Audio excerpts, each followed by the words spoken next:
स्वागत है हमारे YouTube चैनल जीके की पाठशाला में। आपने पिछला वीडियो देखा, आपके बहुत अच्छे रिस्पॉन्स आए, आपको वीडियो भी बहुत अच्छा लगा। कुछ समस्या यहाँ पर आई है, कुछ जैसे यहाँ पर आवाज की समस्या आ रही थी, साउंड प्रॉब्लम आ रही थी, लाइट की थोड़ी सी प्रॉब्लम आ रही थी, उसको भी सुधारने का हमने प्रयास करा है और साउंड भी यहाँ इस बार आपको बहुत अच्छा मिलेगा क्वालिटी का।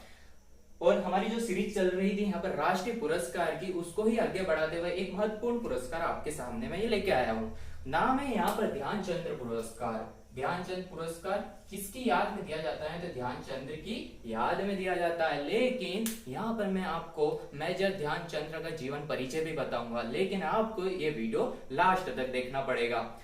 मेजर ध्यानचंद के बारे में संपूर्ण जानकारी आपको मैं इस वीडियो में दूंगा, लेकिन पहले अपने टॉपिक और अपने सबसे महत्वपूर्ण चीजें की अपन बात कर लेते हैं। तो चलो आइए देखते हैं क्या क्या होता है ध्यानचंद पुरस्कार में।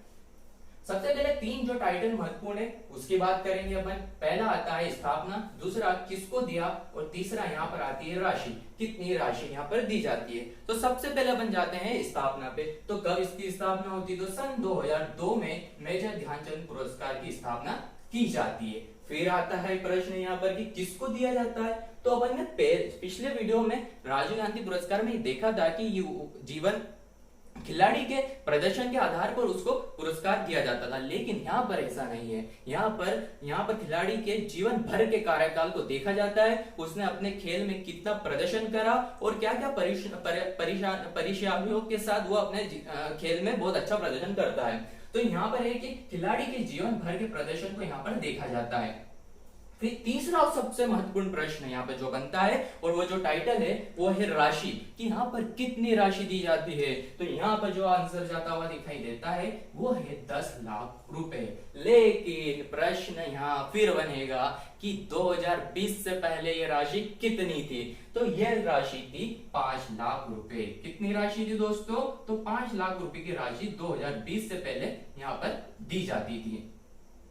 फिर यहाँ पे अपन थोड़ा सा आगे बढ़ते हैं। तो किस विभाग द्वारा दिया जाता है? तो यहाँ पे खेल मंत्रालय द्वारा दिया जाता है। खेल मंत्रालय के किस विभाग द्वारा? तो यहाँ पे ministry of youth affairs and sports द्वारा ये पुरस्कार दिया जाता है। फिर वही बात करते हैं, यहाँ पर सन 2002 में स्थापना होने के बाद प्रथम प्राप्तकर्ता कौन है जिन्हें पुरस्कार मिला। तो यहाँ पर कितने खिलाड़ी आते हैं? तो यहाँ पर 3 खिलाड़ियों का नाम यहाँ पर अपन देखेंगे। तो यहाँ सबसे पहले जो प्राप्त करता है वो कितने हैं? तो यहाँ पर 3 ऐसे खिलाड़ी जिन्होंने सबसे पहले ये पुरस्कार मिलता है। आइए देखते हैं। पहला है यहाँ पे शाहूराज बिजराज, जिसकी खेल विधा है मुक्केबाजी। सेकेंड नंबर पे हैं अशोक दीवान, जिनकी खेल विधा है हॉकी। और थर्ड नंबर पे हैं अर्पणा घोष, जिनकी खेल विधा है बास्केटबॉल। ये 3 खिलाड़ी ऐसे हैं जिन्हें सबसे पहले ये ध्यानचंद्र पुरस्कार मिला है। कौन कौन? आइए रिकॉल करते हैं। शाहूराज, अशोक दीवान और अर्पणा घोष, तीनों नाम याद करना है अपने को, बहुत इंपॉर्टेंट है। तो पहला नाम शाहूराज, दूसरा अशोक दीवान और तीसरा यहाँ पर अर्पणा घोष। और इन तीनों में से भी सबसे जो इंपॉर्टेंट है वो भी मैं आपको बता देता हूँ। यहाँ पे अशोक दीवान क्यों इंपॉर्टेंट? क्योंकि इनकी खेल विधा है यहाँ पर हॉकी, और हॉकी खेल विधा होने के कारण ही क्यों सबसे महत्वपूर्ण प्रश्न बन जाता है, क्योंकि ध्यानचंद्र जी भी क्या खेलते थे? तो यहाँ पर हॉकी खेलते थे। दोस्तों ये अपन ने देखा यहाँ पर ध्यानचंद्र का इतिहास, अभी तक कितना इतिहास बन चुका था। आइए अब चलते हैं अपन 2020 के प्राप्तकर्ताओं की। 2020 के प्राप्तकर्ताओं के पर पहुंचने से पहले मैं आपको ये बता देता हूं कि यहाँ पर 2020 में कितने लोगों को ये पुरस्कार मिला है। तो आंसर जाता हुआ दिखाई देता है यहाँ पर 15, कि 15 खिलाड़ी ऐसे हैं जिन्हें 2020 में यह पुरस्कार मिला है। अब बात आती है कि 15 नाम याद करने होंगे? तो नहीं, 15 नामों को याद नहीं किया जा सकता है। इतने सारे नाम याद करना पॉसिबल ही नहीं है। तो यहाँ पर कौन कौन से नाम याद करना है वो मैं आपको इस वीडियो में बताऊंगा, लेकिन उससे पहले अपन 15 नामों को एक बार पढ़ लेते हैं, तो अपने दिमाग में एक बार कहीं ना कहीं यहाँ पर रहेगा। जो पहला नाम आता है वो है कुलदीप सिंह, एथलीट। दूसरा है यहाँ पर जीन्स फिलिप्स, एथलीट। और यहाँ पर तीसरा नाम है प्रदीप गंदे, जो बैडमिंटन से है। और यहाँ पर चौथा नाम है तृप्ति मुरगुंडो, बैडमिंटन से। और 5वां है सुखविंदर सिंह, फुटबॉल। दोस्तों याद करने का भी एक तरीका होता है। आप क्या करो, यहाँ पर पॉइंट के साथ याद करो।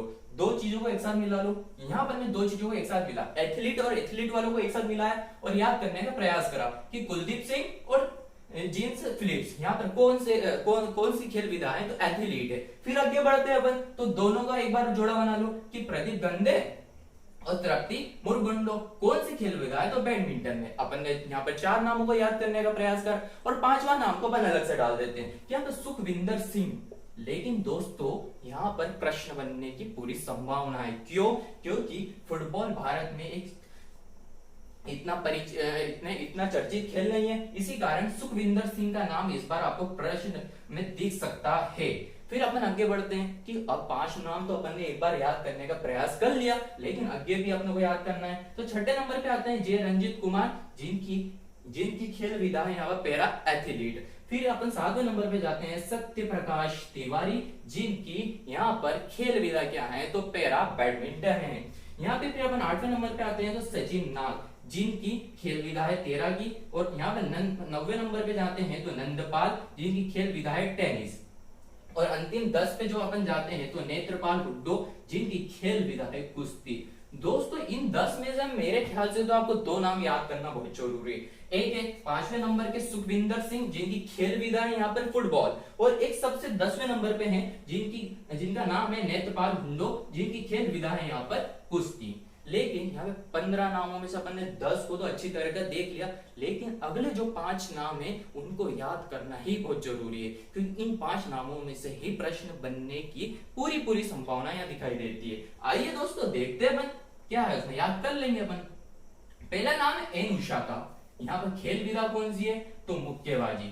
दूसरा नाम है लखा सिंह, यहाँ पे खेल विधा क्या है? तो मुक्केबाजी। यहाँ फिर अपन ने जोड़ा बनाने का प्रयास करा कि 2 नाम तो मुक्केबाजी से आ रहे हैं, तो याद रखने में अपने को ज्यादा नहीं, एन उषा और लखा सिंह, एन उषा और लखा सिंह दोनों की खेल विधा में मुक्केबाजी है। तो यहाँ पे 2 नाम और याद करने का अपन ने प्रयास करा।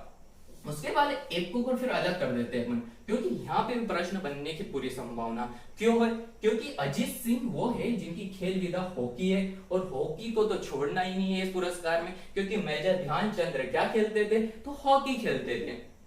फिर आइए दोस्तों आगे बढ़ते हैं। यहाँ पे 2 है मामा नाम के, एक है मनप्रीत और एक है मंजीत। दोनों मामा से चालू होते हैं, तो दोनों को एक साथ अपन याद करने का प्रयास करते हैं। मनप्रीत सिंह यहाँ पर खेलते हैं कबड्डी, क्या खेलते हैं? कबड्डी खेल विधा है। और मंजीत सिंह क्या करते हैं? तो रोविंग करते हैं यहाँ पर। तो यहाँ पर अपन ने क्या करा? यहाँ पर इन 5 को याद करने का प्रयास करा।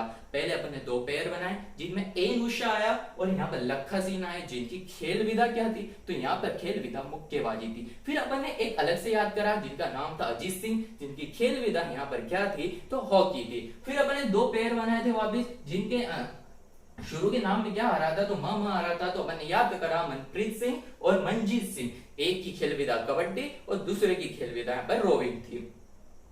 दोस्तों इसमें से अब क्या प्रश्न बन सकते हैं उसको अपन रिकॉल करने का प्रयास करते हैं। अब इतना अपन ने देखा, इसमें से अपन प्रश्न भी देख लेते हैं कि कौन कौन सा प्रश्न यहाँ पर बन सकता है।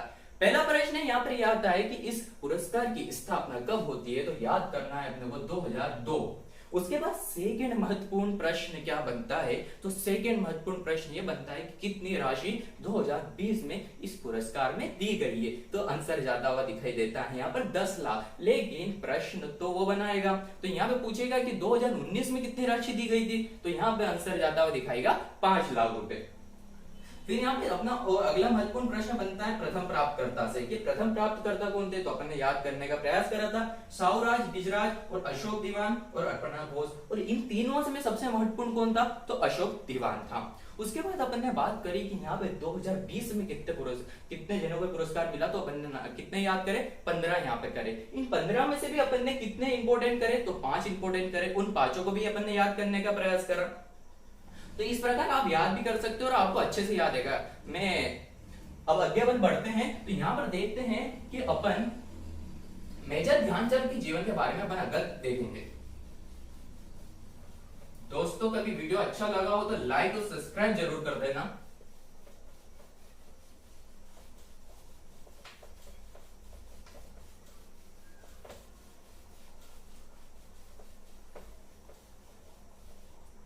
आइए दोस्तों आपको मैं बताता हूं कि यहाँ पर मेजर ध्यानचंद का जीवन कैसा था।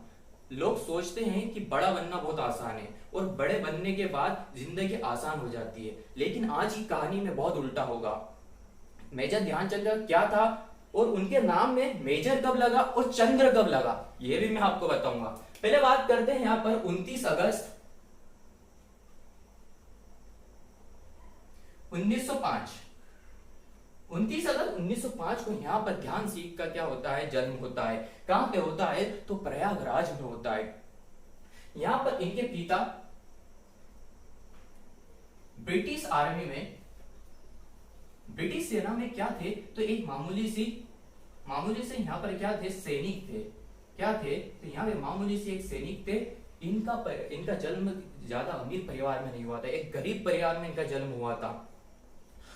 अब इसी कारण क्या हुआ, पिता ब्रिटिश आर्मी में होने के कारण पिता का बार बार क्या होता था, ट्रांसफर होता था। और इस ट्रांसफर के कारण ही यहाँ पर ध्यानचंद्र क्या नहीं कर पाए, अपनी प्रारंभिक पढ़ाई संपूर्ण रूप से नहीं कर पाए। अर्थात यहाँ पर कुछ ही वर्ष, 6 से 7 वर्ष उन्होंने पढ़ाई करी। और इनका शुरू प्रारंभ में भी खेल में इतना इंटरेस्ट नहीं था। जो मामूली व्यक्ति जितना खेल खेलता है उतना ही खेल खेलते थे। और वही हुआ कि यहाँ पर उन्होंने 1922 में क्या कर लिया, ब्रिटिश आर्मी को ज्वाइन कर लिया। ब्रिटिश आर्मी को इन्होंने सैनिक के तौर पर ज्वाइन करा। क्या करा, तो सैनिक के तौर पर ज्वाइन करा, क्योंकि स्थितियां इतनी नाजुक हो चुकी थी, परिवार का व्यापन भी नहीं हो पा रहा था, क्योंकि इनके अलावा भी इनके 2 भाई थे, तो यहाँ परिवार चलाना मुश्किल हो रहा था। तो यहाँ पर ध्यानचंद्र ने सोचा कि मुझे भी आर्मी ज्वाइन कर लेना चाहिए, और उन्होंने आर्मी ज्वाइन करी। लेकिन दोस्तों यहाँ पर देखना, यहाँ पर किस प्रकार उन्होंने अपने जीवन को आगे बढ़ाया और इतने सफल व्यक्ति बने। 1922 से लेकर 1926 के काल में उन्होंने इतनी मेहनत करी जिसका कोई जवाब नहीं। आपको लगता है कि मेजर ध्यानचंद्र जो चंद्र है ना, उनके नाम में नहीं है। यहाँ चंद्र बनने की एक कहानी है, वो कहानी मैं बताता हूँ। यहाँ पे जो 1922 से लेकर 1956 का जो काल था, उसमें मेजर ध्यानचंद ने इतनी प्रैक्टिस करी कि उसका उल्लेख नहीं किया जा सकता है। और क्या था वो चंद्र बनने की कहानी में, मैं आपको बताता हूँ। ये एक ध्यानचंद्र क्या थे, एक सैनिक थे। और सैनिक होने के कारण उनको क्या करना पड़ता था, सुबह शाम ड्यूटी करनी पड़ती थी। तो वो सुबह क्या करते थे, अपनी आर्मी की ड्यूटी करते थे, और शाम को यहाँ पर जब उनके साथी सो जाते थे और आराम करते थे, तो वो जाते थे ग्राउंड, और ग्राउंड में जाकर जब तक वेट करते थे जब तक कि चंद्रमा ना निकल जाता है। और जैसे ही चंद्रमा निकलता था, वो चंद्रमा की रोशनी में प्रैक्टिस करते थे। और इतनी प्रैक्टिस करते थे कि यहाँ पर जब सुबह उनके साथी उठ के आते थे, तो वो भी ग्राउंड में ही मिलते थे। और ये था उनके जीवन काल में, इतनी प्रैक्टिस करते थे वो। तो उन्होंने 1922 से लेकर 1926 तक बहुत प्रैक्टिस करी। उसके बाद क्या हुआ कि आगे कैसे ये हॉकी में और इंटरनेशनल खेलने लगे, तो अपन आगे पढ़ते हैं। क्या हुआ, सबसे पहले यहाँ पर 1926 में ब्रिटिश सेना को न्यूजीलैंड जाना था। ब्रिटिश टीम को यहाँ पर न्यूजीलैंड जाना था खेलने। तो यहाँ पर पता चला कि यहाँ पर जो ध्यानचंद्र है वो भी बहुत अच्छा खेल रहे हैं, तो उनका नाम कौन देता है, तो यहाँ पर ब्रिटिश सेना काय में देती है, यहाँ पर खेलने के लिए देते हैं। अब वो जब न्यूजीलैंड जाते हैं तो वहां होते हैं मैच। कितने मैच होते हैं, 21 मैच होते हैं। कितने मैच होते हैं, 21 मैच होते हैं दोस्तों। 21 में से 18 मैच यहाँ पर ब्रिटिश आर्मी जीत जाती है, और यहाँ पे जो 2 रहते हैं वो ड्रॉ हो जाते हैं, और 1 हार जाते हैं। दोस्तों देखिए यहाँ पर 18 जीत रहे हैं, और यहाँ पर जीत हो रही है 18 मैचों में, और हार हो रही है 1 मैचों में। कितना बड़ा अंतर यहाँ पर दिखाई देता है। और जब फिर ये मैच खत्म हुआ, ये सीरीज खत्म हुई, तो उसके बाद वहां के खिलाड़ी, जो न्यूजीलैंड के खिलाड़ी थे, उन्होंने यहाँ पर ध्यानचंद्र की स्टिक को तोड़ के देखा कि इसमें कोई जादू तो नहीं है, लेकिन ऐसा तो कुछ था ही नहीं, क्योंकि उनके हाथों में जादू था।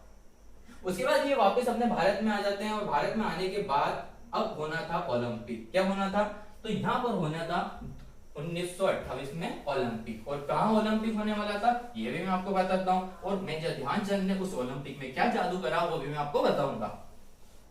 अब यहाँ पर 1928 में था ओलंपिक। क्या था, तो ओलंपिक था। ये ओलंपिक था यहाँ पर नीदरलैंड में। कहां पे था, तो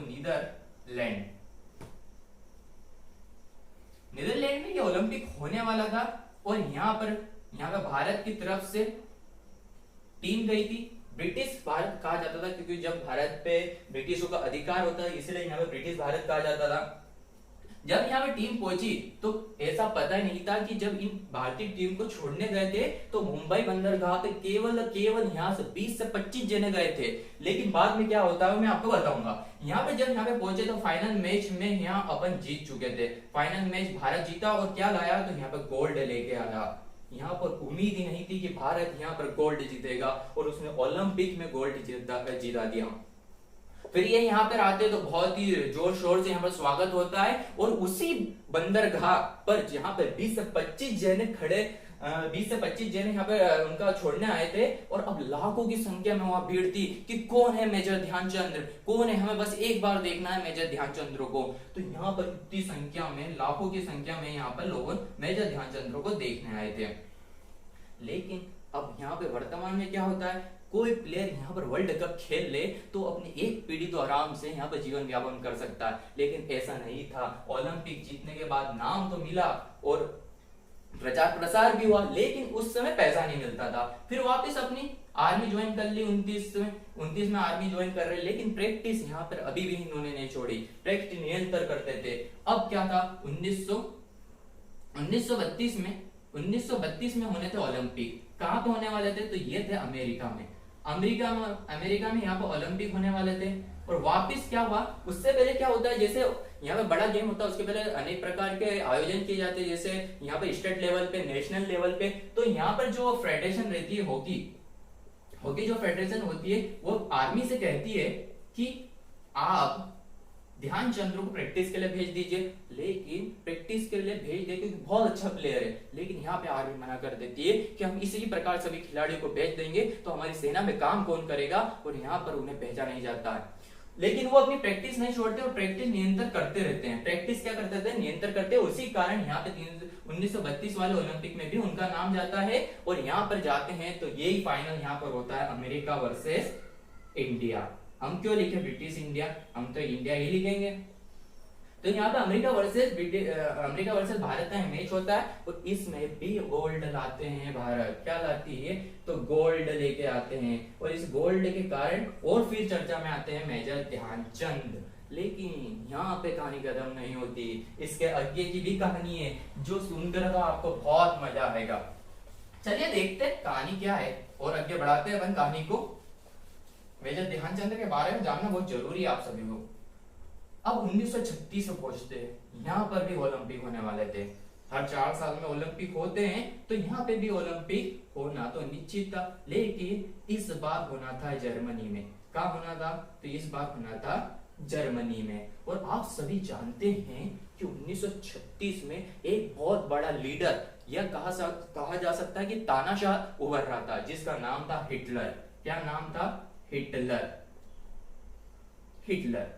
ऐसा कहा जाता है कि जब भारत को यहाँ पर ओलंपिक जाना था, ओलंपिक में जर्मनी जाना था, तो यहाँ पर जहाज से जाना होता था। पहले तो कुछ होता नहीं था तो जहाज के द्वारा जाते थे। तो एक दिन पहले ही पहुंचे थे और बहुत बुरे थे, थक गए थे। लेकिन हिटलर की तानाशाही के कारण ही दूसरे दिन अपने को प्रैक्टिस मैच करना पड़ा। और उस प्रैक्टिस मैच किसके बीच में हुआ, तो जर्मनी और भारत के बीच में हुआ। और इसका एकमात्र उद्देश्य था कि हिटलर ये जानना चाहता था कि यहाँ पर भारत किस प्रकार प्रदर्शन कर रही है, लेकिन कारणवश इसमें जर्मनी को क्या मिलती है, जीत मिलती है। और भारत के खिलाड़ी बहुत निराश होते हैं, इतने निराश हो जाते हैं कि वो खेल भी नहीं पाते हैं। लेकिन मोड़ तो आता है, भारत पहुंच जाता है फाइनल में। कहां पहुंच जाता है, फाइनल में। और जर्मनी भी पहुंच जाती है फाइनल में। और फिर होता है तगड़ा मैच।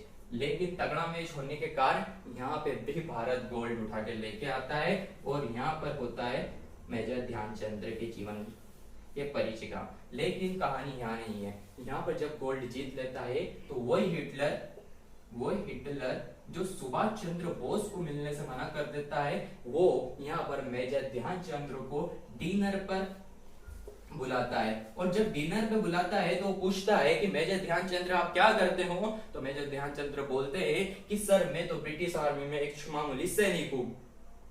तो मैं यहाँ पे हिटलर बोलता है कि आप इतने छोटी पोस्ट पे हो, आप हमारे देश से खेलो, हम आपको बड़ा पद देंगे, बड़ा पैसा देंगे और बहुत सारी चीजें हम आपको देंगे। लेकिन कोई व्यक्ति अपने कार्य से महान नहीं बनता, उसकी सोच और उसकी समझदारी से बनता है। यहाँ पर मेजर ध्यानचंद बोलते हैं कि मैंने जिस मिट्टी में जन्म लिया है उस मिट्टी का कर्ज मुझे चुकाना है सर, और मैं यहाँ पर आपके देश से नहीं खेल सकता, मैं ब्रिटिश आर्मी या मेरे देश भारत से ही खेलूंगा।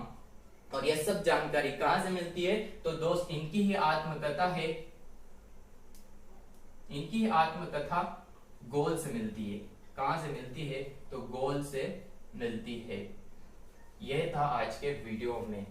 दोस्तों याद रखना, इससे अपने को यही शिक्षा मिलती है कि निरंतर प्रयास करते रहो, यहाँ पर प्रैक्टिस करो, जितनी ज्यादा प्रैक्टिस करोगे उतना अच्छा आपका कला को निखारोगे। दोस्तों वीडियो अच्छा लगा है तो लाइक भी करें और सब्सक्राइब भी करें, और फिर मिलते हैं अपन अगले वीडियो में। Thank you very much. जय हिंद।